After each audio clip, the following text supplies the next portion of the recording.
बिस्मिल्लाहिर्रहमानिर्रहीम, अस्सलाम वालेकुम। तो आज मैं सुबह सुबह ही लिडल आ गई थी। इसकी वजह ग्रोसरी नहीं बल्कि आज मेरा बेटा आ रहा था पेरिस से और मुझे उसे रिसीव करने जाना था। तो मुझे और तो कुछ समझ नहीं आया, लेकिन मैंने कहा बुके तो ले ही सकती हूँ मैं। अब आप सोच रहे होंगे कि फ़्रांस में रहते हुए पेरिस से आना कौन सी इतनी बड़ी बात है। तो हमारे लिए है, क्योंकि हम जहाँ रहते हैं वहाँ से पेरिस तकरीबन 800-900 किलोमीटर के फ़ासले पर है। खैर वो तो टीजीवे पे आ रहा था जो कि 3 घंटे में ही पहुँचा देती है, लेकिन अपनी मसरूफ़ियात की वजह से इस दफ़ा वो काफ़ी लंबे अरसे के बाद आ रहा था। तो बस हम रवाना हुए गेक टीजीवे यानी ट्रेन स्टेशन की तरफ। सुबह सुबह का टाइम था और मौसम भी बहुत खूबसूरत हो रहा था। धूप निकली हुई थी, इसलिए ज़्यादा सर्दी भी नहीं लग रही थी।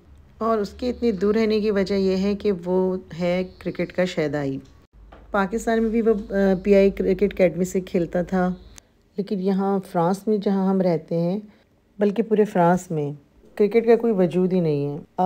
पेरिस में फ़्रांस की एक टीम है बाकायदा, मगर यूरोप के उस स्टैंडर्ड पे नहीं है। बट एक नॉन पेड टीम है। इनके प्लेयर्स को पे नहीं होता, लेकिन स्टिल वो रिप्रेजेंट करता है फ़्रांस को। और उसके पेरिस जाने का रीज़न भी क्रिकेट ही है। और मेरा बेटा जिस क्लब से खेलता है वो अब एफिलेटेड है पाकिस्तान सुपर लीग की फ्रेंचाइज पेशावर ज़ल्मी से, और उनके क्लब का नाम भी पेरिस ज़ल्मी है। और अभी पिछले साल पेशावर ज़ल्मी बॉलिंग कोच और हेड कोच मुआयना करने आए थे, यानी पेरिस आए हुए थे दौरा करने। तो ये सीजनल होता है और 3-4 महीने के बाद इसका सीज़न ख़त्म हो जाता है। यहाँ क्रिकेट को कोई ज़्यादा अहमियत नहीं दी जाती, बल्कि बहुत से लोगों को तो पता ही नहीं है कि क्रिकेट भी कोई खेल है और दुनिया के कितने लोग उसके लिए कितने क्रेज़ी हैं। तो यहाँ सिर्फ फ़ुटबॉल है, और सिर्फ फ्रांस में ही नहीं पूरे यूरोप में फ़ुटबॉल नंबर 1 है। मेरा छोटा बेटा भी फ़ुटबॉल का दीवाना है और तकरीबन 5 साल से स्कूल और फिर अब क्लब से खेल रहा है, और माशाल्लाह लोग बहुत तारीफ़ करते हैं। गेम से मोहब्बत मेरे बच्चों को ददियाल की तरफ से मिली है। मेरी बेटी भी वॉलीबॉल की टीम में है। खैर मैं आपको एक बहुत ही दिलचस्प बात बताती हूँ। मेरी सास लेट 90s की पैदावार थी और अभी कुछ साल पहले ही उनका इंतकाल हुआ है, मगर क्रिकेट की इंतहाई शौकीन थी। पुराने पुराने मैच भी बड़े शौक़ से देखती थी, और जैसे उनको लगता कि टीम हारने वाली है तो फ़ौरन से दुआएं और मन्नतें शुरू कर देती थी कि अगर टीम जीत जाएगी तो बच्चों में चॉकलेट्स बांटूंगी। और नज़र काम नहीं करती तो बेटे से कहकर नए लेंस भी लगवा लिए। बॉल नज़र नहीं आती थी। तो अल्लाह बख्शे बहुत ही शौकीन थी क्रिकेट की। और हमारे घर का ये हाल था कि हम तो क्रिकेट वाले दिन जल्दी ही खाना खा लेते थे, क्योंकि अगर टीम हार जाती तो बस घर में सोग का समा होता था और फिर मियाँ साहब खाना भी नहीं खाते थे। जबकि दादी इतनी दीवानी हो क्रिकेट की तो बच्चों में तो आना ही था। चले यहाँ मेरे मियाँ काफ़ी एक्साइटेड लग रहे थे। वैसे वो इजहार नहीं करते, लेकिन आज उनकी तेज़ी से लग रहा था कि बेटे को बहुत मिस कर रहे हैं। क्या करें, औलाद जब जवान हो जाती है तो माँ बाप तो शादी करते हुए भी डरते कि ये अलग ना हो जाए, हमें छोड़ के ना चला जाए। लेकिन हमारे केस में तो शादी से पहले ही बेटा अलग ही बसेरा करके बैठ गया था। ज़िंदगी ऐसी ही है, पालो पोसो बड़ा करो, अपनी ख्वाहिशों के मुताबिक नहीं, उनकी प्रायोरिटीज़ के मुताबिक ज़िंदगी गुजारने दो। एक माँ होने के नाते कोई आसान बात नहीं है कि कोई भी बच्चा आपसे दूर जाए, कि मैंने हमेशा कोशिश की है कि मैं अपने बच्चों की राह में रुकावट ना बनूं। तो आपने अपने बच्चों को सफोकेट नहीं करना है, उन्हें खुली हवा में सांस लेने देना है। और अगर आपको अपनी तरबियत पर एतमाद है, क्योंकि जो कुछ आप कर सकते थे जब तक वो आपके पास थे आपने किया, और फिर भी अगर औलाद कुछ गलत करती है तो आपका दिल तो मुतमईन है कि आपने सही तरबियत दी, आपने पूरी तवज्जो दी, आपने पूरा टाइम लगाया उनको अखलाकियात समझाने में, दुनिया की और आखिरत की अच्छाई और बुराई से रोशनास कराने में। तो फिर तो नाफरमान औलाद तो अल्लाह ताला ने अम्बिया को भी दे दी थी, उसमें फिर आपका कोई कसूर नहीं होता जब आप मुतमईन हो कि हमने अपनी पूरी जिम्मेदारी निभाई। अब भी आप एज अ पेरेंट्स उन्हें नसीहतें कर सकते हो, क्योंकि बच्चे आखिर जितने भी बड़े हो जाएं वो आपसे उम्र में कम ही होते हैं और वो बच्चे ही होते हैं, लेकिन आप फोर्स नहीं कर सकते।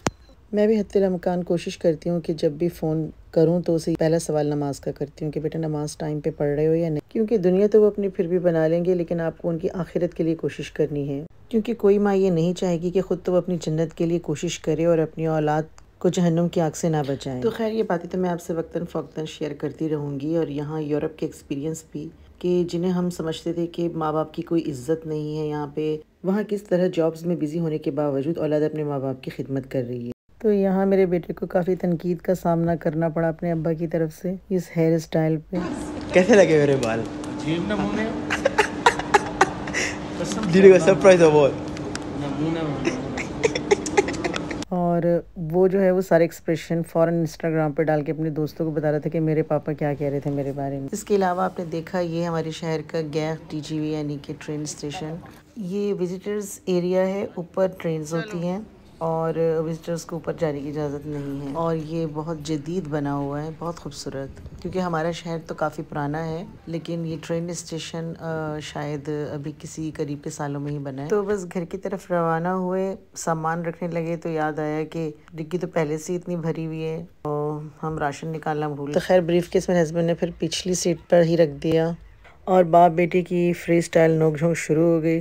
इनकी बिल्कुल दोस्तों वाली गपशप जारी रहती है और मैं बहुत इंजॉय कर रही थी क्योंकि कान तरस गए थे ऐसी नोक झोंक सुने हुए। तो यहाँ मेरा बेटा बता रहा था कि किस तरह वो ट्रेन स्टेशन पे इसकी आंख लग गई थी और ख्वाब में क्या नजर आया। तो मैंने ना आई वाज थिंकिंग कि ना क्या ख्वाब क्या था कि मैं मेट्रो स्टेशन में जा रहा हूँ, कोई कुत्ता मेरे पीछे पीछे आ रहा है और अलार्म बजा जैसे काट लिया। मैं ऐसे उठा देखा तो कोई नहीं था। यही सोचिए कुत्ता ही नहीं था, ख्वाब भी ऐसे ही। कुत्ता ही नहीं था, अच्छा वो शीशा सामने नहीं था। और यहाँ बच्चों की एक्साइटमेंट मुलाहिजा कीजिए। मुझे पता है हिजाब आई नहीं।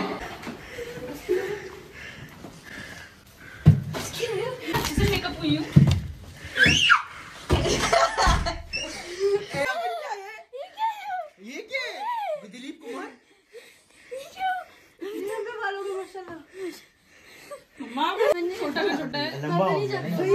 तो यहाँ मैंने पूरी कोशिश की थी कि इनको पता ना चले और सरप्राइज़ हो, और इसमें मैं काफ़ी कामयाब भी हुई। बेटा हमारे लिए मिठाई लेकर आया था। पेरिस में काफ़ी शॉप्स हैं पाकिस्तानी स्वीट्स की और बहुत सी ऐसी चीज़ें जो यहाँ नहीं मिलती वो पेरिस से मिल जाती हैं। तो फिर मैंने उसे फ़ोन करके बता दिया था कि मुझे क्या क्या चाहिए। ये कलरफुल सेवइयाँ मुझे चाहिए थी, फिर पान मसाला बच्चों को, शाही मेवा, इसके अलावा ये रस हो गए। बस ये छोटी छोटी चीज़ें होती हैं जो पाकिस्तान की याद भी दिलाती हैं और ऐसा लगता है जैसे कोई पाकिस्तान से ही आया हो। और मूंग माश की दाल भी मंगवाई थी, अनारदाना और आलू बुखारे वगैरह।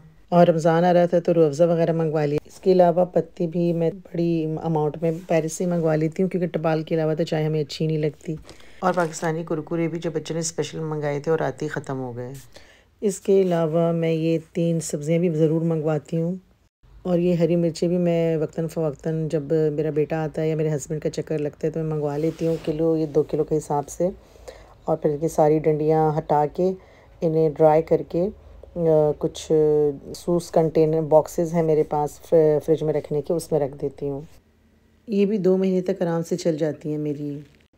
और ये ज़बरदस्त सी भिंडियाँ ये भी पेरिस से मंगवाई हैं क्योंकि यहाँ अव्वल तो भिंडी मिलती नहीं है और अगर कभी चाइना शॉप में नज़र आ भी जाए तो वो इतनी अजीब लाइट कलर की फूली फूली सी होती हैं, साफ़ लगता है कि चाइना की ही हैं। तो ये है फ्रेश पाकिस्तानी, पता नहीं कहाँ से आती हैं लेकिन मुझे तो पाकिस्तान की याद दिलाती हैं पाकिस्तानी भिंडियाँ। इन्हें मैं सारा तकरीबन 1-2 किलो मंगवा लेती हूँ और फिर काट के फ्राई करके रख लेती हूँ, तो 1-2 हफ्ते तक चल जाती हैं। तो बस साल में 1-2 दफ़ा जब किसी का चक्कर लगता है तभी नसीब होती हैं, वरना फिर यहाँ की अजीब सी फ्रोज़न भिंडियों से ही गुजारा करना पड़ता है। और करेले ये तो यहाँ मिलते ही नहीं हैं और कभी कभार बहुत ढूंढने पर अगर चाइना शॉप में हो तो वो भी फ्रीज़र वाले, वो भी वही लाइट कलर और अजीब फूले से।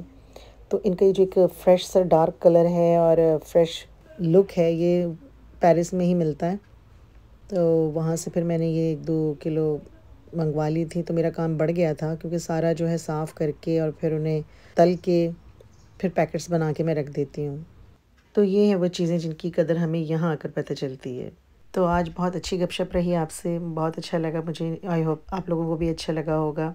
तो फिर मिलेंगे इंशाल्लाह अगले व्लॉग में। आज के लिए आपसे इजाज़त चाहती हूँ। अल्लाह हाफ़िज़।